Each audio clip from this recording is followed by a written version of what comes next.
I'm Sally Engelhardt, Grand Prix Dressage rider, and today's tip is all about the leg yield. So riders want to know how to ride an effective leg yield that is also correct. Well, first things first, we need to make sure that the power is there. So is the horse in front of the leg? You also have to make sure that you've got good balance. So is the rider in balance with the horse? Are the centre of gravities in sync with each other? You want to make sure that you've got a good connection, good contact, good seat. You then want to think about your posture, and of course in the leg yield the posture is part of the aid. So you want to make sure that you've got a very centred upright body before you ask for your leg yield, and then when you do ask for your leg yield, if you're leg yielding to the left, you want to have a bit more body weight in the right stirrup and a bit more body weight in the right seat bone. You want to be careful not to collapse this inside, the ribs.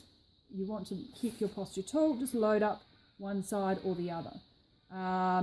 You want to think about, with the timing of the leg yield, it's not quite as crucial, but so say you want to make your leg yield off of the 3/4 line. You take your 3/4 line, say you're in trot, and once you hit the 3/4 line, it's good practice to start straight first and then go in the leg yield.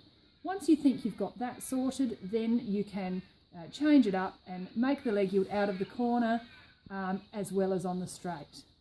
But you've come onto your straight line, onto your 3/4 line, you have loaded up your inside seat bone, and the horse will give you a response. The response we want, of course, is for the horse to move away from the inside seat bone. If the horse isn't moving away from the inside seat bone, you can add some inside leg. You want the horse to stay parallel to your long side the whole time, so that because occasionally a horse will just turn and ride a diagonal line straight to the wall, or his shoulders and his body will ride a diagonal line, and the horse will be looking at the fence. So if you're only looking at the head, you get the impression that he's making a leg yield. Whereas if you look at the body and then the hoof prints, then you will have noticed that the horse is not making a leg yield. You could also ride your leg yield on the circle, and it's good to change it up. If you're riding on the circle, you ask for a bit more neck bend, and then you push the quarters to the outside, so that the horse's inside hind leg is stepping right underneath the horse's body. Be clear on your circle though. You want to keep that circle line. You don't want the horse to fall in or fall out.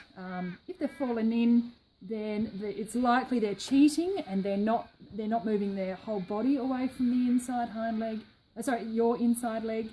If the horse falls out, it's very likely that the horse is popping his shoulder out. So the outside rein is crucial in the leg yield. The inside seat bone asks the horse to move away, and the outside rein, that's where the horse is going. And when you've got a really good connection with the outside rein, that's what dictates the beginning and the end of your leg yield.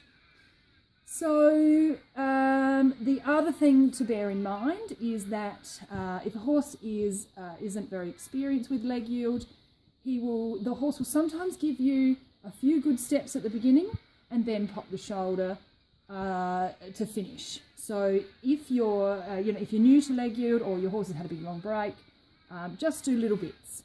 And the other way to reconfirm that you've got that outside rein, that the horse is into the outside rein, is start your leg yield, go straight, then some more leg yield, go straight, then some more leg yield. And that's if you're doing it off the 3/4 line or the centre line. If you're doing it on the circle, be really careful how long you do it on the circle, because it's quite a full-on exercise. You really just want to, it's a suppling exercise.